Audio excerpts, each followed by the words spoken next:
All right, welcome to the Action Martial Arts Power Hour. This is a show we talk about anything and everything martial arts related, movie related, stunt related, book related. A lot of times we don't even know what we're talking about. And this is Alan Goldberg's brainchild. Let me bring him on so he can clue you in on what's going on. Alan, the floor is yours. Hey, welcome back, everybody. As Lou said, we have no idea what the hell we're doing. Well, we always have a great show. But the guy I'm bringing on tonight, we became friends over the last, a couple of months since then, and he does know what he's doing. That's why we have him on the show. So I hope that he makes us look good because, again, we have no idea what the hell we're doing. But I want to go over some news, some things we're doing. You know that I'm always on new projects, new things going on. And I'm just happy to announce, I just put it up on Facebook. I have the Towel Wing Chun #2 is now out. Will be up on Amazon by Friday for sale for everybody. It's a great issue. We got some great people in it. And I tell you, just watch out for it. We're growing. And then we're working on also our magazine, The Hollywood Martial Artist. That should be out within a couple of weeks. So we're waiting to do some photography with you guys. But that's coming out, and we're very excited. And we have a different way of approaching it because we're not just putting it out in the martial art world. We will be sending it to movie directors and guys that are stunt people. I mean, anyone that's in the Hollywood industry, that magazine's going to be on their desk. So the martial art end is important, but we also want the people in our magazine to be recognized for what they do, the people to know. I just got on the phone a little earlier with Billy Blanks, and he saw the cover that I was doing, the mock-up cover, and I said, Bill, do you want to? He goes, what are you talking about? He goes, of course I do. He goes, I just did a new movie and so on and so forth. So, this magazine is something I've made friends with so many celebrities within the martial art world, and it's kind of a little bit like me giving back and try to help because as you get older and things happen, faces are forgotten, okay? And that's why I'll get to my second point, and I'm into something else I'm doing, all right? It's the thing called the Legends of the Fight, and it's fightcoin.org, and it will be, okay, which is amazing, it will be a video game with all our friends, okay? I already have Cynthia Rothrock, Annie Jed, Bill Wallace, Ray Mercer, Chuck Zito, Ron Van Cleve, Jeff Smith, Billy Blanks now, and I have a list of other ones. I'm just waiting to finalize the okay on them. And let me just give a little background to where this is going. This is a video game that will be out, and they're a little cartoonish because we're looking for a younger crowd. But the video industry before COVID was at $11 billion US alone, okay? It's now at $63 billion right after COVID because everyone was sitting home. So what did they do? They played video games. So it's going to trend that it's still going to keep growing. People are used to playing games online now, and it's getting bigger and bigger. But now I'm bringing my friends onto the video game. And the best thing about it, it's backed by people have heard of Bitcoin and many other the cryptocurrencies out there. And we're coming out with a cryptocurrency, and this currency will be 1 penny a piece, okay? When it hits, people will play, and they use their coins. And what happens is that the people that they pick, say they pick Chuck Zito. In fact, I was just speaking to them, and it's out of Australia, and it's going to be in 70 countries. But out of Australia, they're telling me that they love Chuck's character so much, they're going to make 4 Chuck Zitos, okay, to people to pick, which is amazing. And I love it because I love to put some money in Chuck's pocket and other people's pocket. And it's funny, I was speaking to Benny Jet's wife, and she looks at me, she goes, when you told me about it, I spoke to my grandson. He says, are you kidding? Get Grandpa onto that video game immediately. So we're working on that, and we're really happy. Things are moving along. Another project I'm working on out of Spain and Dubai, that's coming to fruition very soon. I hooked up with Luis Neglier, and we're bringing a team out to Dubai with the Spanish team that'll be fighting there. And then we're doing stuff in Spain and so on and so forth. We have stuff in Russia we're working on, and a couple other various countries that are out there. So we're going to have a lot of fun, hopefully the next year or two. Let's get rid of this COVID. If you don't have your shots, what can I tell you? Try to get your shots, and try to do the right thing for everyone in the public, not just me, you, or anyone else, but everybody. So some people believe in it, some people don't. I got no choice. I gotta get mine. But now I want to bring my special guest on, and an unusual man. The man sent me a book, which I should have called an encyclopedia. It wasn't a book. And just scanning through it, looking at pictures, you start to go, "Oh, wow, look at this! Wow, look at that! Look at this! Look at that! Amazing!" And I've read probably about 20, 30 pages already, and I'm going through more and more every time I can. And the book is very interesting because it's got some great stories in there. And what I love about this guy is when I found out where he came from Brooklyn. He came from one of my own stomping grounds down in Canarsie, down in Brooklyn. So I love that one. Is it? So now let me bring my buddy on, Steve Lambert. Great guy. Steve, you there? Let's bring on Steve. Steve's with us now. Hey, Steve, how are you?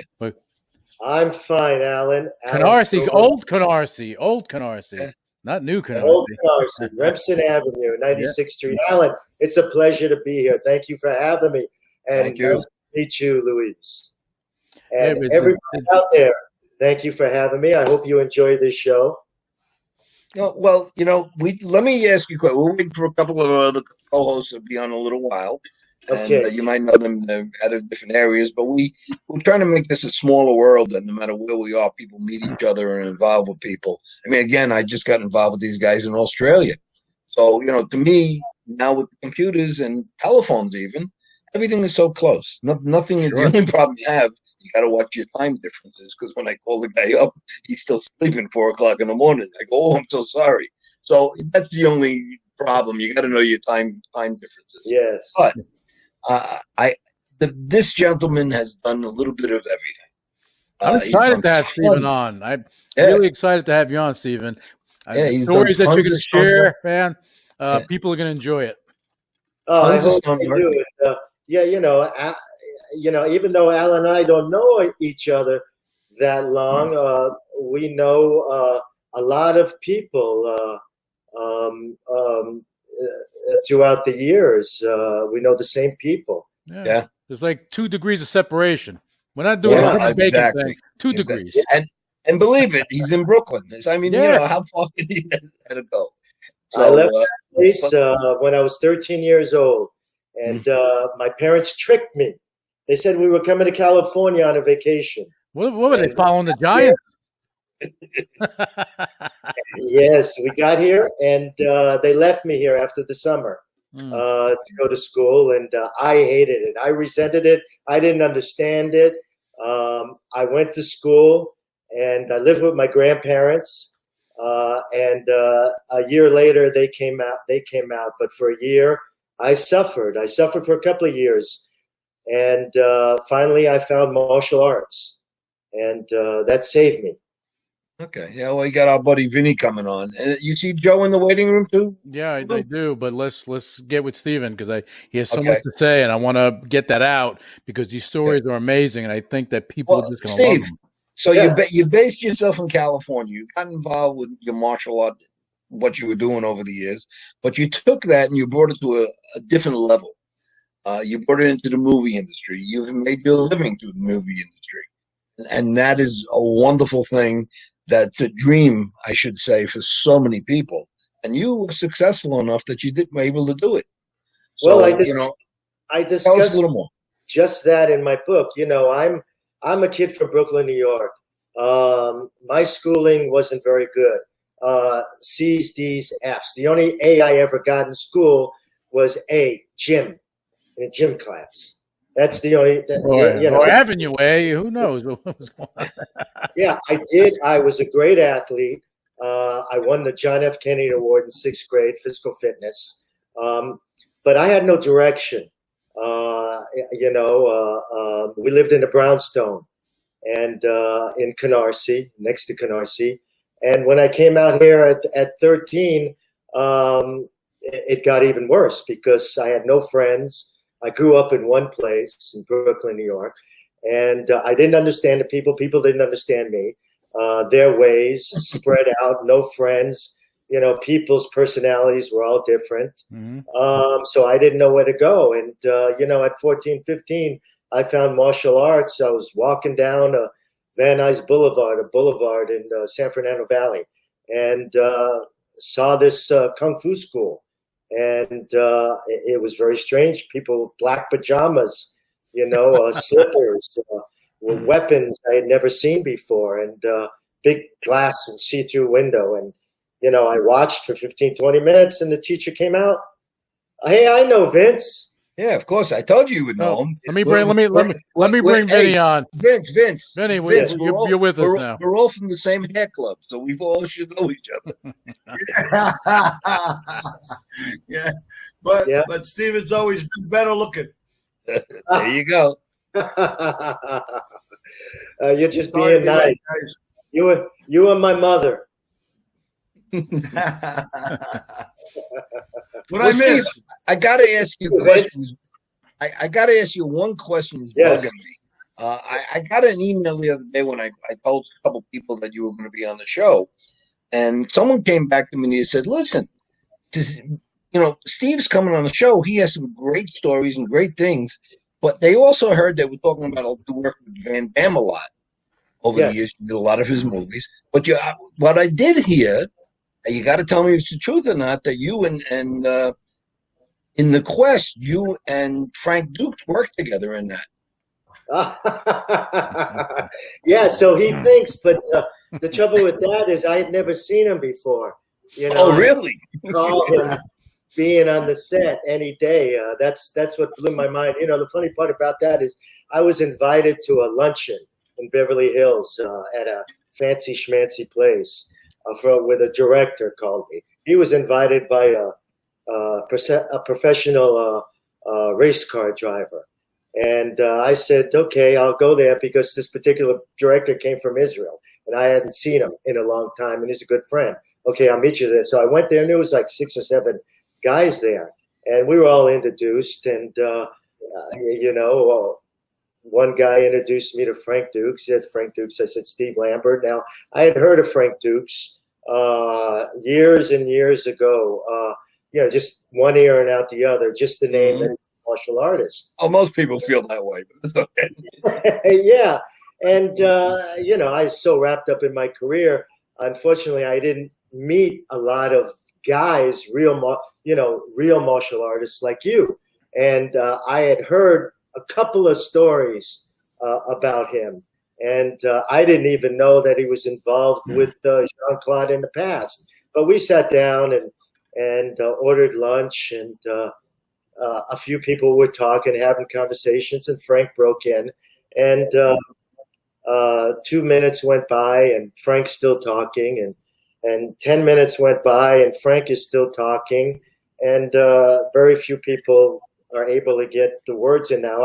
Unless somebody talks to me directly and asks me a question, I won't speak in front of people because I'm very shy. Believe it or not, when it comes to those kind of things, I'm very shy. You're listening. You're listening, Stephen. That's what happens. Yeah, I don't know these people, and I don't know people. I get very uncomfortable unless you ask me questions, and unless we're talking specifically. And I'm listening, and 15, 20 minutes go by, and he's still talking. He's talking all about himself, and I'm kind of daydreaming, looking here, looking there, and all of a sudden he mentions the Quest and says he's the fight coordinator at the Quest. Did you freeze? Did your head just like freeze and stop? And well, yes, and typical the New York. After all these years living in California, you kind of Brooklyn New York, came out. You get a lot of practice. Not used to in New York, but all of a sudden the New York came out, and I said, "What? Well, what?" And he repeated himself, and I just looked at him and said, "No, you're not. No, you're not. I was Stephen Lambert. You're a liar." And he turned white as a sheet, and my director friend, turned white as a sheet, because I'm usually an easygoing guy. Believe it or not, I'm an easygoing guy. And like I tell people, in the movie business, stunt business, there's one thing that you should never do. I mean, that's like the biggest thing. It's the most corrupt thing, is claim something that you'd never done before. And that's what he did. I mean, that is really bad. And that's a close-knit community too, so you can't do that and not get busted.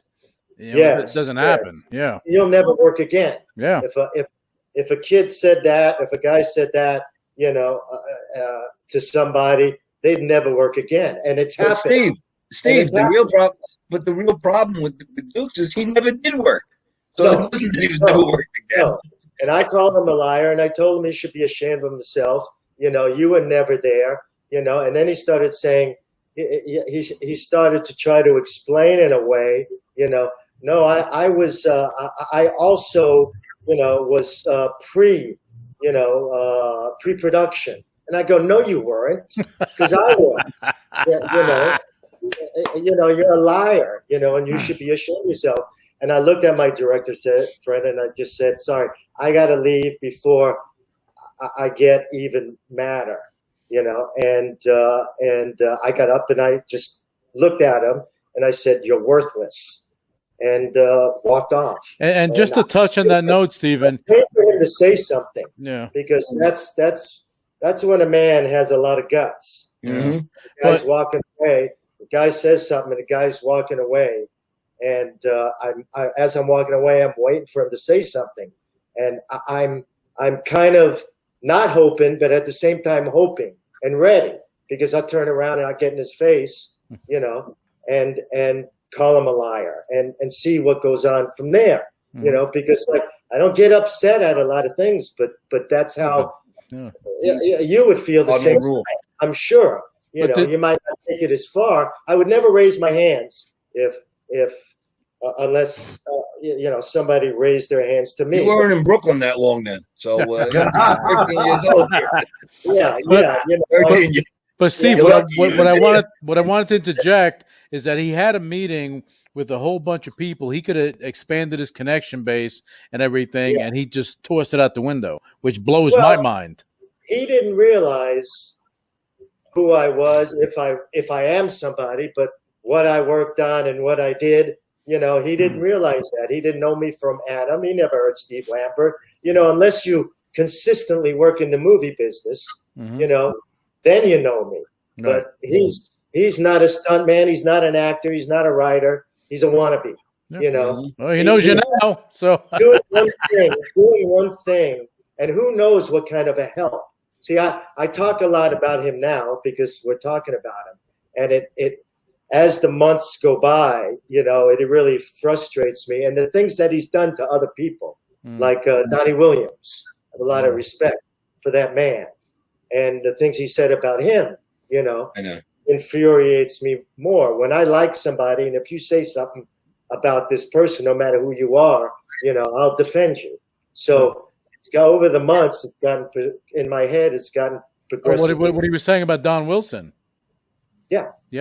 Yeah, he's a great guy, you know, and things that he said about him.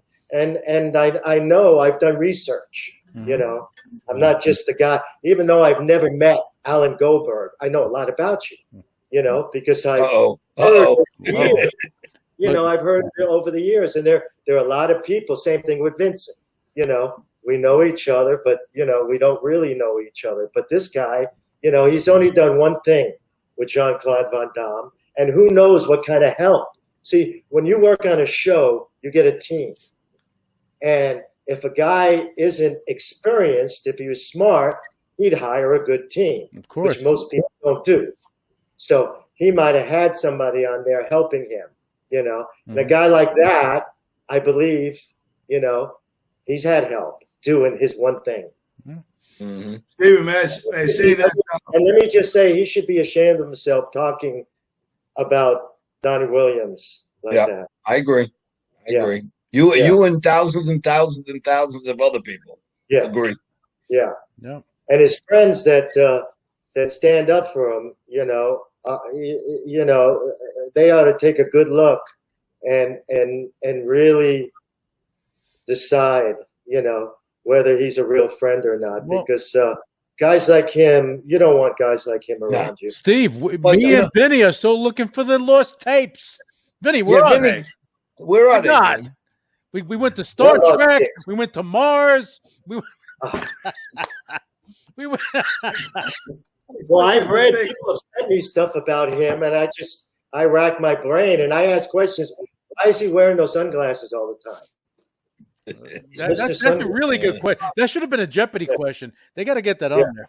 Because he told everyone he has blue eyes, but he lied so much they were brown. Yeah. So that's the reason why he wears sunglasses. Well, then you avoid seeing the bullshit in somebody's eyes, Exactly. If you're from Brooklyn or the Bronx, you can see that somebody. I love truth people. Yeah. I get along with everybody, But like I said, that's a no-no in the stunt business. You never do that. And I've been around people who is that has happened to. Right. And it's never a pretty picture. And like I said, if the person is a guy starting out, it's an even bigger mistake because it gets around and he'll never work. No matter how good he is, he'll never work. Well, he hasn't. So that sure enough happened. Yeah. But enough about that. Vinny, what's happening with you? I know you were going to. But Steven, isn't there a caveat to that? Everybody in Hollywood, as soon as they ask, you say, listen, can you do this? The answer is yes. No matter what. Yeah, I flew a plane yesterday.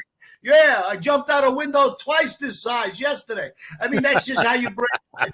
But after that, you got to produce. You remind me of a story. In the movie business, I'll tell you, that's what you do. The guy says, can you do this? Of course I can. I've done it 75 times just this morning. Yeah. And that's my mother just threw me out the window. What are you kidding me? Remind me of a story. I was working on The Greatest American Hero, an old TV show. I remember that. With Bill Jack. And there was a guy, very strange personality and all that, but everybody has I have a strange personality, but he consistently, back in those days, it was pretty easy to get on the studio lots. Now it's impossible. You could just walk in, it wasn't like it is today. But this guy I did a lot of Greatest American Heroes. This guy would consistently come on and try to get a job. One day, about the 6th, 7th time he came on the show, he came over to us, and I'll never forget it. I was with a guy named Mike Vendrell, Dennis Madalone, and myself. Guy who doubled Bill Catton, Greatest American Hero, and a guy, great martial artist. He's passed away now, Mike Vendrell. He came over to us and he said, I want you to hire me. I want a job from you. I have a lot of guts. I have a lot of power. Look what I did. And he ripped open his shirt, and he had taken an iron, a hot iron, like you iron a shirt, and made an imprint on his chest. Yeah. And he showed him how big and bad.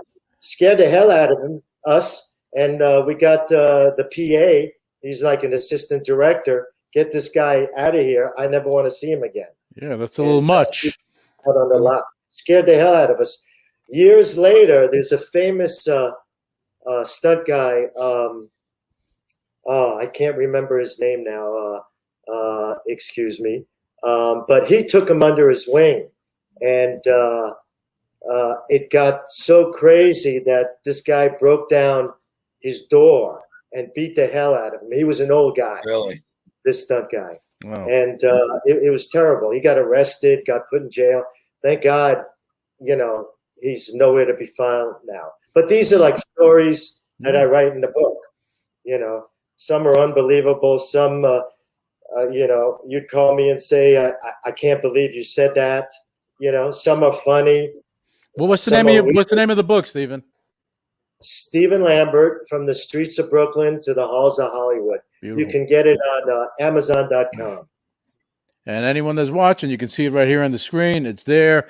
And you have to check out Stephen's book because the stories from you have from Burt Lancaster to Kirk Douglas down the road, all from I take you through my life. Brooklyn, New York. James Woods.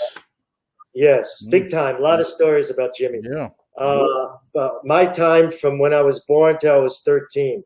The wonderful time, Skelly, stickball, playing in the snow, opening up the fire hydrants, and all cars, all that kind of stuff. The gangs, the good, nice gangs used to have, like the East Side. First time your uncle ever got your gun. Yeah, Bowery Boys. We Actually, never it's had the Bowery Boy. trouble with It's fans. funny. I was talking about Skelzies the other day. You know, we Yeah, take the wax, yeah. put it in there, get it nice and Mhm. smooth, and just play. Take a bottle cap, you get a crayon, you melt the crayon, you let Yep. the drippings go in the bottle cap. Uh-oh. Well, we took it off the bottom of school chairs, so that's what we did. Yeah, everybody had their way. That was a Yeah, special one. Yeah, our way is, you broke into the candy store, you went in the basement, took a bunch of bottles, and the bottle caps are on top, and then you go around the store, you drink the Cokes, you go around, and then you get the deposit back. So you're the one that broke into my candy store. Oh, They used to have a home machine. I call it in the book innocent mischief. That's a double hustle. You hustled in the store and you hustled out. You know the funny thing about that, Steve? When we were kids, most of us never did a crime. No. We were mischievous. And we did some crazy things and things that we laugh about today.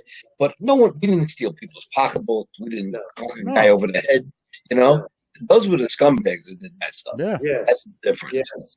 This was I equated to the Dead End Kids, the Bowery Boys. Yeah, the Bowery Boys.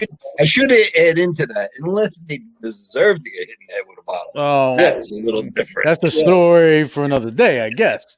We don't want. Now, Lou, don't you have a nice clip that you're going to put on that we had? I tell a story real quick. It's a funny story. Me and my little gang, innocent gang, would go into department stores. Macy's. Remember when they used to sell the big albums? The big albums. Well, they didn't have any cameras. They didn't have any cops. We would stick, 10 albums underneath our shirts and walk out with them. That's funny. That's innocent mischief. I tell a story in my book. My Jewish friend Mordecai got caught, and he always wore a yarmulke. And they brought him home, and he got in big trouble. He couldn't hang out with us for like 2 months. That I believe.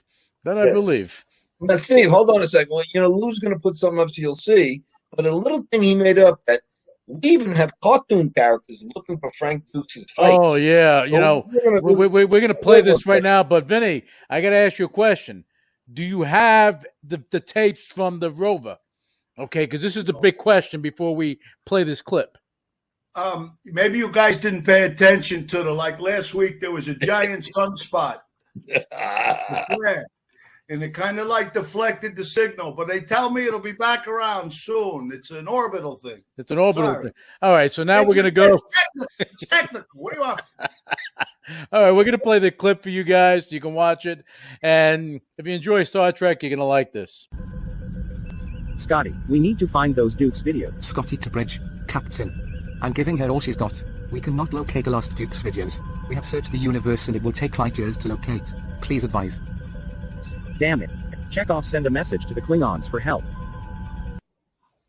Okay, now we're back. That was good. That was excellent. Yep, We didn't see it. You'll see it later. You'll see it later. We're going to stream it to you just like we streamed Frank Dukes' original fights too. So you'll get it someday. From the Rover. From the Rover. That's it. So, anyway, Stephen, let me ask you a question. How Yes. was it to, when you were working with James Woods, you know him so well, you call him Jimmy. How was it working with him? And also you work with Charles Bronson. This is like crazy that you have this history. Jimmy and I are very close. He's like a big brother to me. When we first met, I was brought in. They had a boss, a stunt boss on the show already. Mm-hmm. An older guy, a very good guy, very good friend. I was brought in to teach James Woods at the time how to look cool. In other words, move like James Bond, move like a ninja, move like Bruce Lee, just move cool, which I thought was very odd. Mm-hmm. Because I had never been asked to teach somebody those kind of things, fights, mm-hmm. things that had to do with fights. But, to act like James Bond, Bruce Lee, Mr. Cool. Was that bestseller? The movie bestseller? Yes. That was. Yes. I saw that movie And 4 times, or 5 or 6. I like it. yeah, so I got brought into that to teach him that. So we hit it off the first couple of days, and you know, like we knew each other for years. And I have a habit, and there's some very funny stories in the book. I'll tell you real quick. As the days went by and the weeks went by, me teaching him, I started teaching him how to fight also. But the main thing was make him look cool, walk cool, open up a door cool, you know, get in a car cool, you know, just look, because Jimmy, you know, he's not an athlete. God bless him. He's a genius. Big Smart difference. guy. Didn't he go to MIT or something? His IQ is off the it's roof. off the charts. Yeah. I was doing a show one time, and they gave him they nixed 10 pages full of dialogue, and they gave him new pages, and he went in his dressing room, and within 20 minutes he memorized it. I mean, I couldn't believe it. I mean, he's literally a genius. What he's doing with me, many stories in the book I tell about him, you know, but the story I was telling you to begin with, you know, so I started to teach him. So he goes to me, why do you wear those funny clothes that you wear? And I go, what do you mean funny clothes? Well, they're high-waisted, they're baggy, they're loose. And I go, well, you know, my life is about activity, you know, stunts, martial arts, you know. I'm always working out whenever I can. Even if I'm on the set and I'm not working, I'll find something to do, like a piece of wood, a pie. And I'll grab the piece of wood and I'll do pull-ups. You know, I'll grab a mat that they have there and I'll stretch out. You know, I'll take a broom and I'll do a staff form. You know, things like that. You know, and I said, so I always want to be loose. You know, so they had already wardrobe on the show. Already had bought him clothes, expensive suits, expensive shoes. I mean, I was told that there was something like $250,000 worth of clothes, right? Well, he went over to the producers in the wardrobe and said, I want to get all baggy stuff, baggy suits and all that. So they had to give back the wardrobe that they bought already and get new wardrobe. Well, I had to go to something that was called a production meeting. A production meeting is when they get all the heads together with the director and the producers, and you discuss the script from the beginning to the end. Whatever department it is, you know, they discuss what they need. Well, it got to wardrobe, and he stood up and said, you know, I'm sorry, I don't have this all fully arranged yet. I have a problem with James Woods. And he told the producers and everybody, you know, what he did. You know, Jimmy said he wanted loose clothes, baggy clothes. So I had to take back all the clothes. And I kind of shrugged my head, you know, didn't want anybody to see me. I hoped that Jimmy didn't say to them, you know, well, I want the clothes like Steve Lambert wears, you know. You have to read it. It's funny. You had to have been there, you know, but situations like that. And we became best friends. That's all I was supposed to do for him on the show, is teach him how to fight and teach him how to move cool. And all of a sudden I get a call from the producer, and the producer goes, I want you to take over the show. And I go, what do you mean? You have a stunt coordinator already. No, I want you to take over the show. You know, Jimmy wants you. And I go, why does he want you? Why does he want me? And he said, well, you know, he likes you a lot. He likes the way you move, and he feels that you're good company. And I said, listen, thank you very much, but no. Hung up, you know, because I'm a very loyal guy. And the stunt coordinator on the show, his name was John Moyo. His name is John Moyo. He's a very good friend, and I would never do that to a friend. So Moyo called me up, because the producer called Moyo up, and he said, listen, and we work all the time, and when you're friends, you're nice and all that. Sure. And he understood, you know, what James Woods wanted. And he said, listen, I want you to take over the show. And I said, no, Moyo, I won't do it. And he goes, well, I'm not coming in tomorrow. You're going to take over the show, you know. And I hung up on him, and he called me 4 or 5 times back, you know, and finally I just gave in, And I said, okay, I'll take over the show. And that's how Jimmy and I got together. And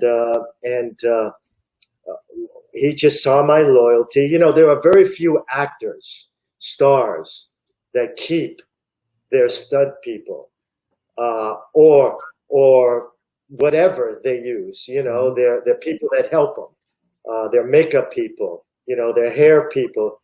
Very few stunt people, very few actors that do that. Yeah. Clint Eastwood, Arnold Schwarzenegger, James Woods. You know, Dwayne Johnson has his stunt double for so many years. Well, Dwayne Johnson's had 4 or 5. Yeah. He's had his recent one. He's had for a few years, but very few keep him their whole career. Right, that's because true. they get very jealous and insecure, and it's the truth.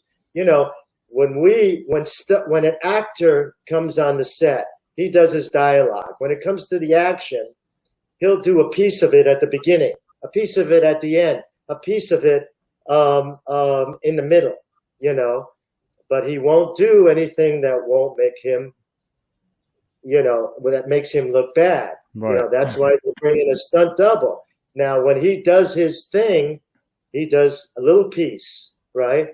And then he stops. Right? Then I do the entire thing, and I get a big applause.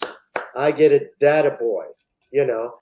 And most actors don't like that. Don't want that. They don't like it. And he was probably sitting there. He stood there and he was probably clapping for you because he was excited about it.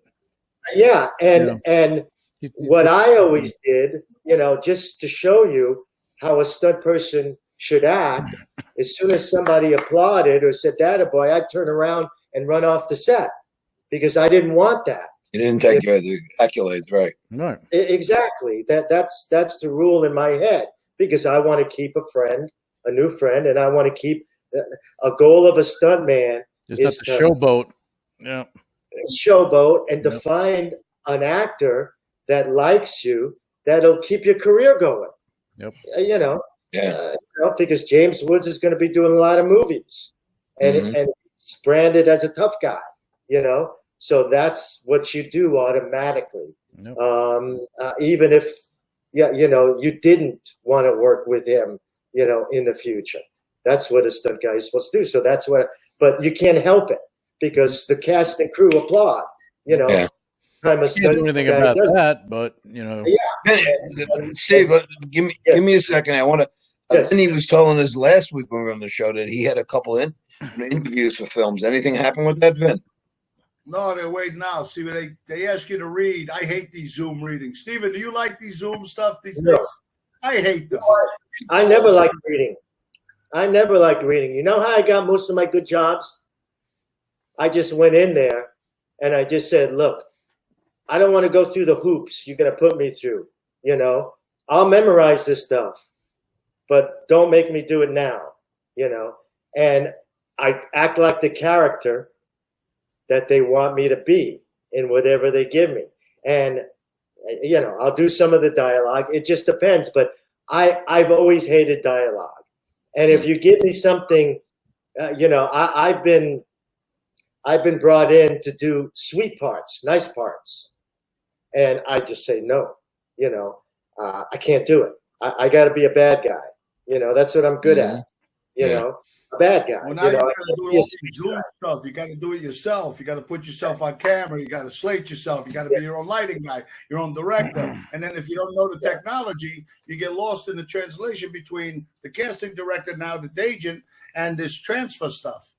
So yeah, I always go to the guy, the director or the casting person or the producer or the stunt coordinator and say, listen, give me a shot, you know, look at my work in the past, you know, let me meet these people. I promise, you know, I'll have the dialogue down.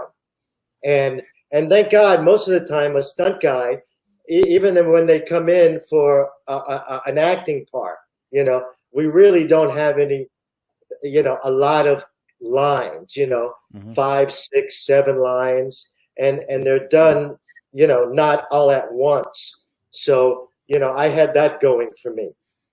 And I used to get, there was a lot of times where I forget my dialogue, and the script supervisor, you know, would say, no, you're supposed to say the, you know, not hey. You know, and I would look at the super. Are you kidding me? Yeah, and look at the director. I said, "Were you happy, Mr. Director?" He goes, "Yeah." And I said, "Okay, leave me alone with the one word." You know, and that happens all the time. Well, you know what it is? They want us to show as if they're working. So they got to make you the down guy. Yep. Yes. That's what it is. And that's the kind of attitude I always had, because I'm not a James Woods. I can't remember every word.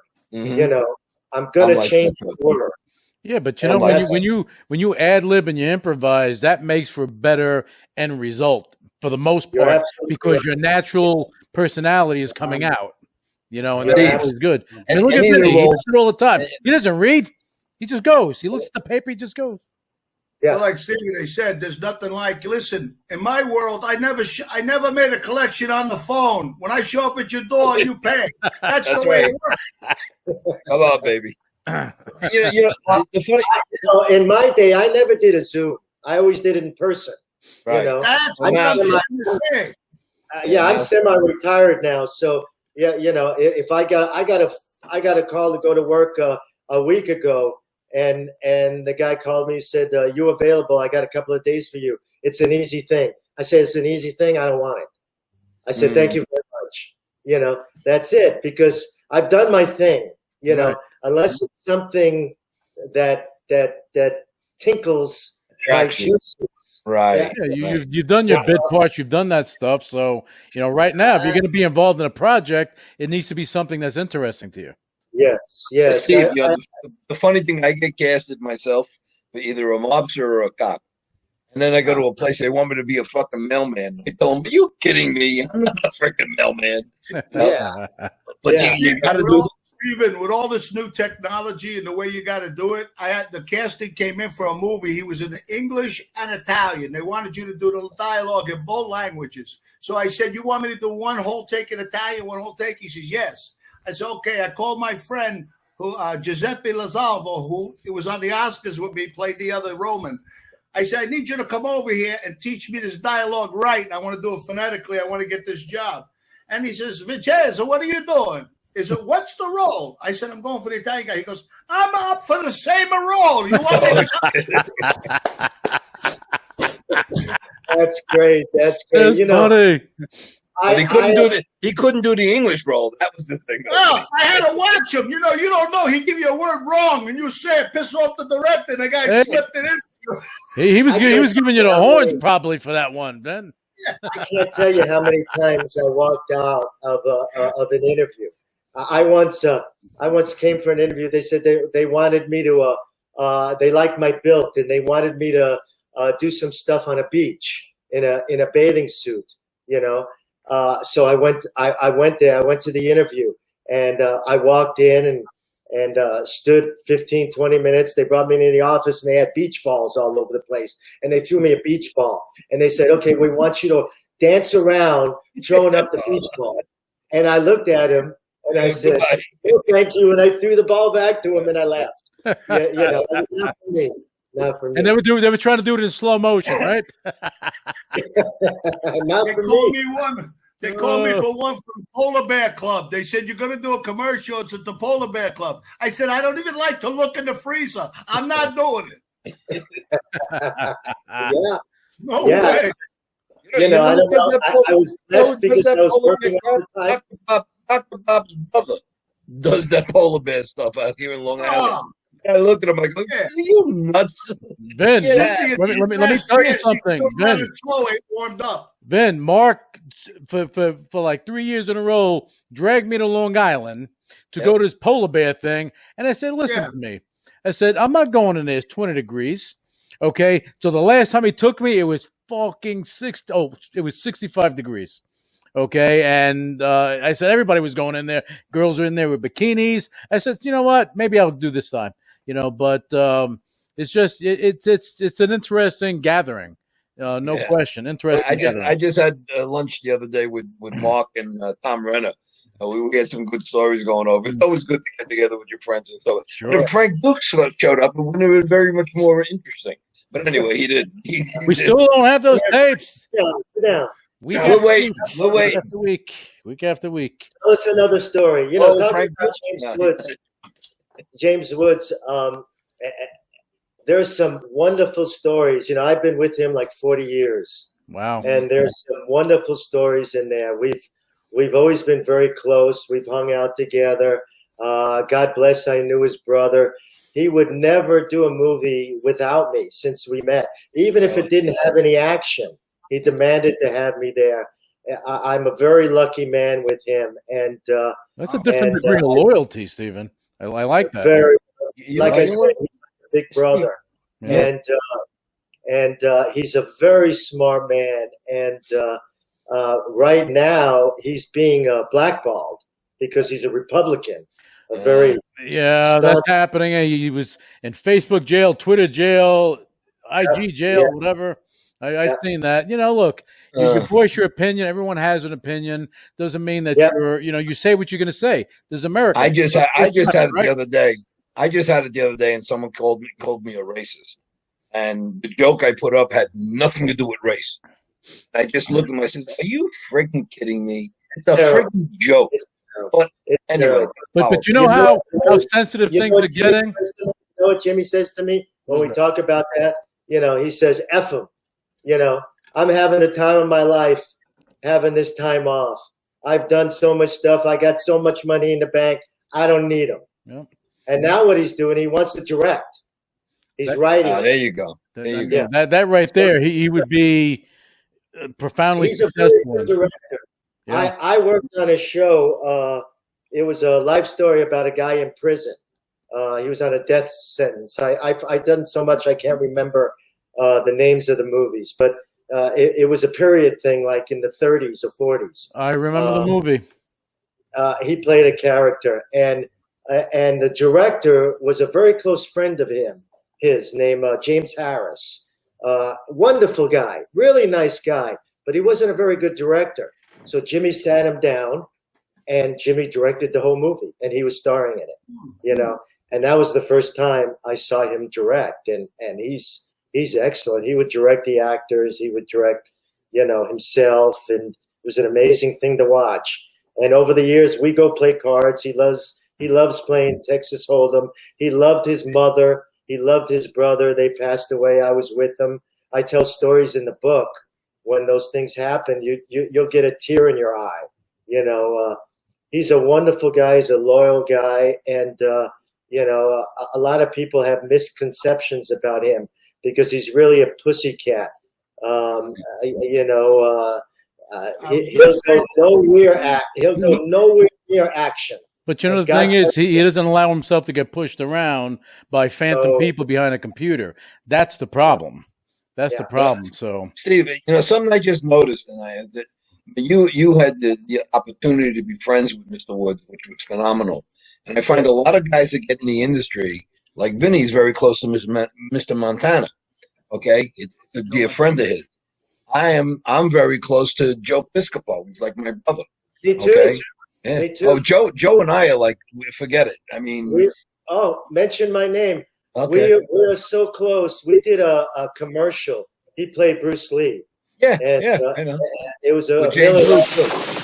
Yeah, I hired James Blue. I hired all Bill Ryasaki, Jeff Amada, Tadashi, Douglas Long, Albert Leon, Magnificent Seven of martial arts, I call them. But we became very close friends. Let me tell you something for the audience out there. Joe Piscopo is one of the nicest men I've ever met. No question.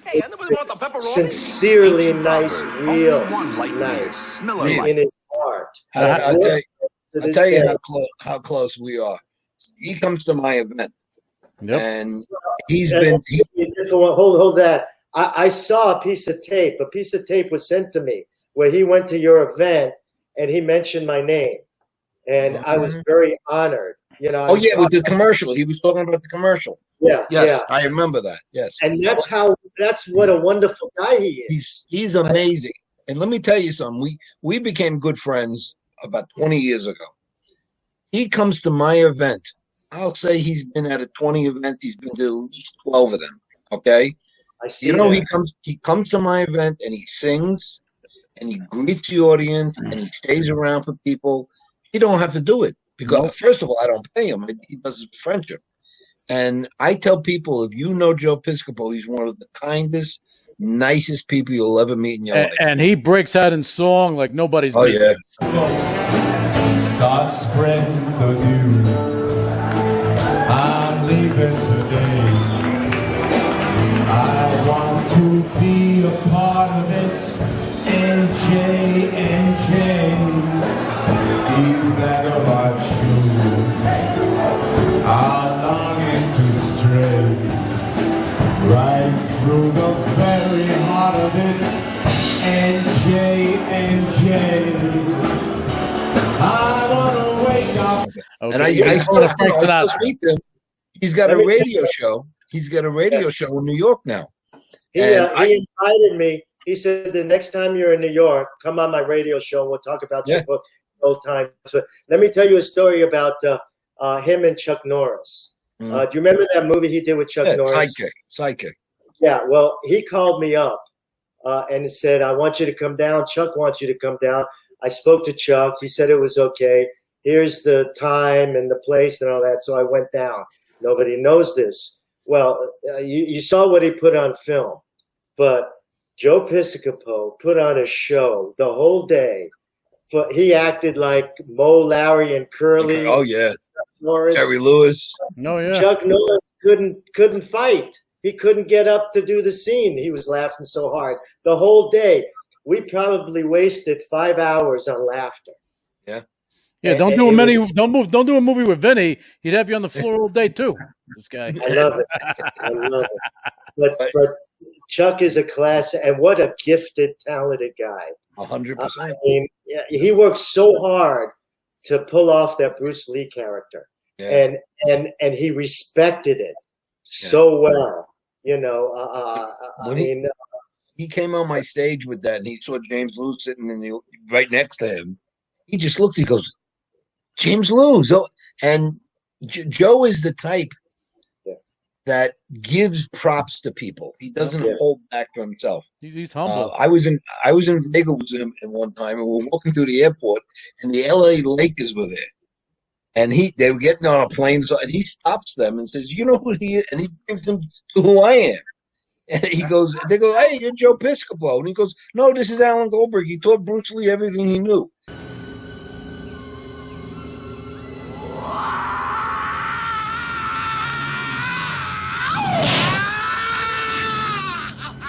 Hey, listen, you embarrass the crap for me, but this is the type of stuff that he does. Yeah, about 3 years after we did that commercial, he called me up and he says, "Hey, Steve, I'm going to Vegas. I'm doing a show, Frank Sinatra comedy, all the impersonations I do."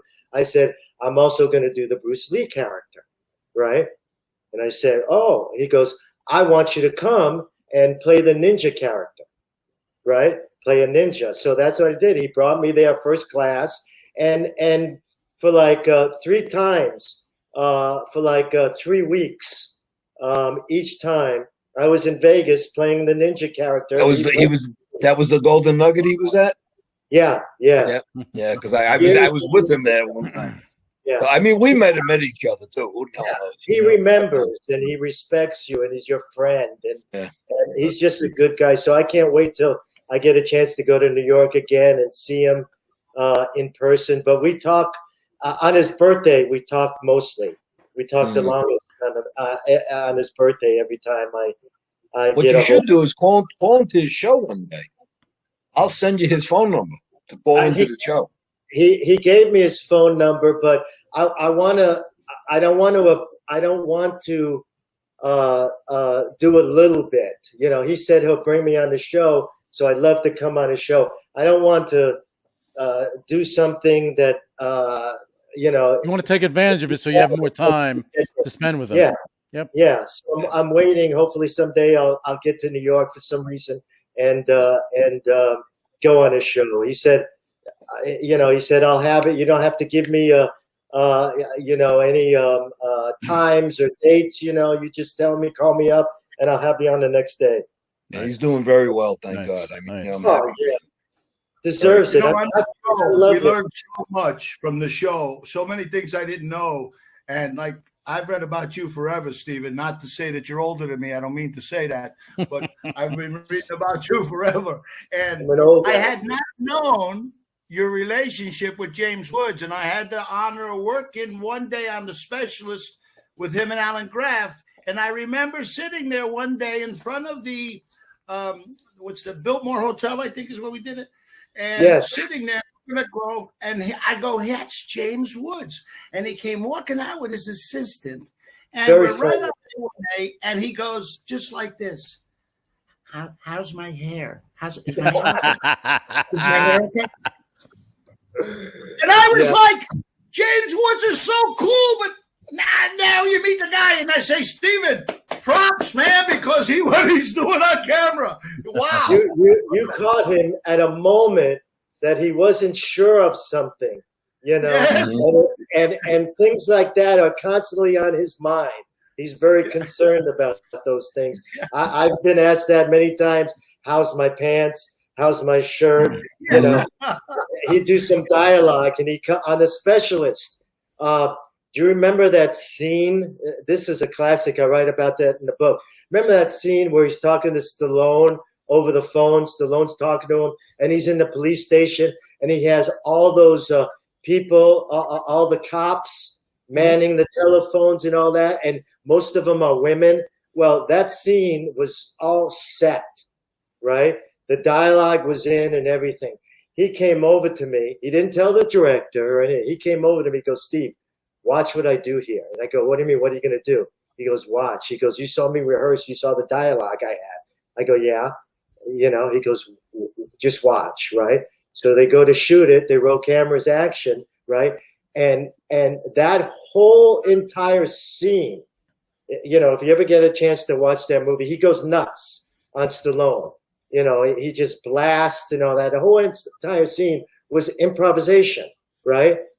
And if you look at the actors that are at these boards, these switchboards, They're in shock. Right? They're in shock. They don't They know don't know what's what to going do. on. They don't know what to do. We can't ad lib. We don't know. What's going on.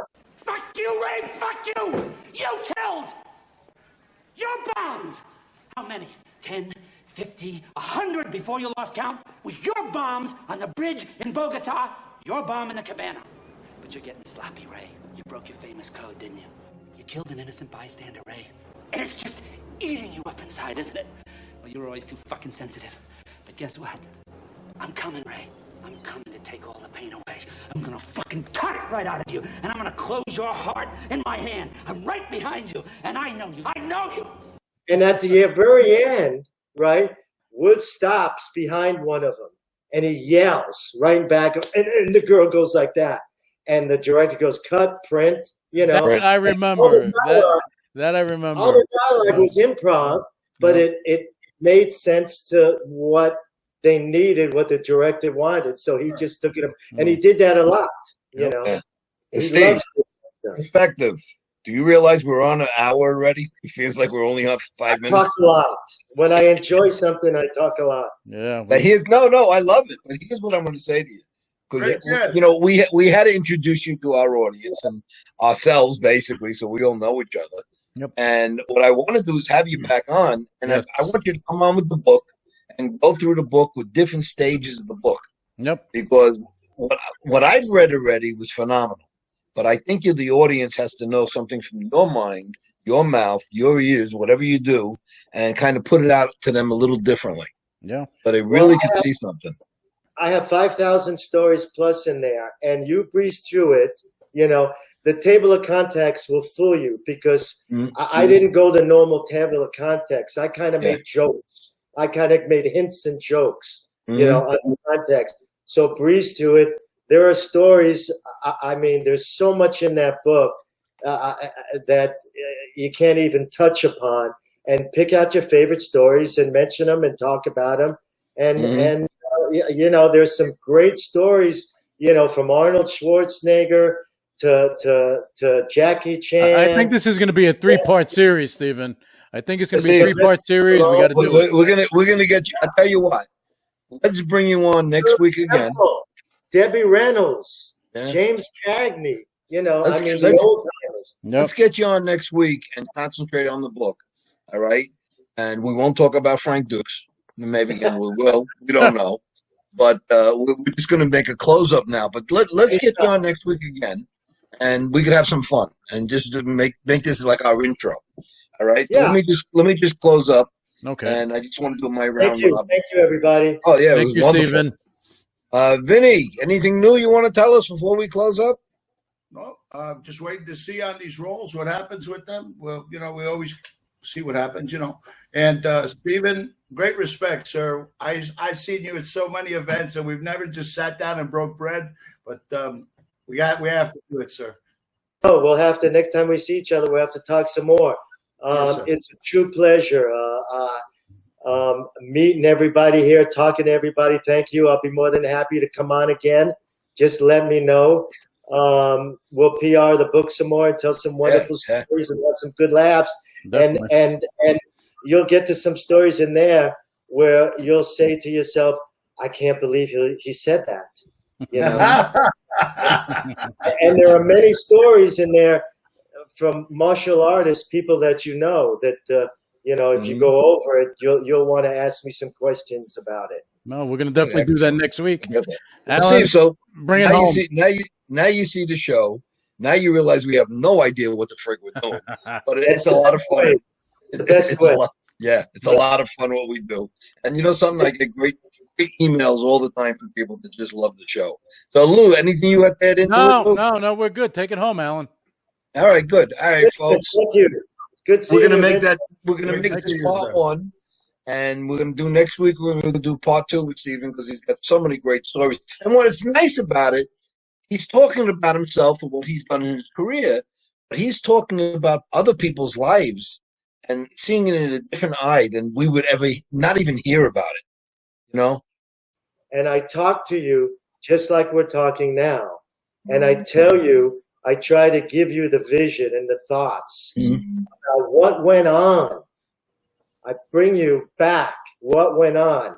Like, read Arnold Schwarzenegger stories. You read Sven Thorson stories. I mean, you read Mel Gibson stories. Go on, your Steven Seagal stories. You'll laugh your ass off. And I put you in that situation. Well, don't go away because we want to talk off air on a couple things. So don't go away. I just want to thank the audience again. Thank you for following us and being with what we do. Again, we have no idea what we're doing, but we do have fun. And we all have some great projects we work on. And my idea about what we do within this industry and other things is to help each other. And, you know, I'm the first guy to always say, if you're an asshole, we ain't helping you. But if you're a good guy, we're going to help you. And you know something? I have found out that most of the people in this industry are good guys. So we got to give a lot of help to everybody. Part of everybody's, you know, career. We help each other. So guys, thank you very much. I thank Lou, Hero Hive. I thank my buddy Vinny and Steve. We were honored to have you on, and thank you so much. And next week, we're going to have some more fun. Don't go away because we want to talk to you again, too. Thanks, folks. God bless. I want to pay the highest possible property tax. And we don't care that our governor was gay. But you better believe it, baby.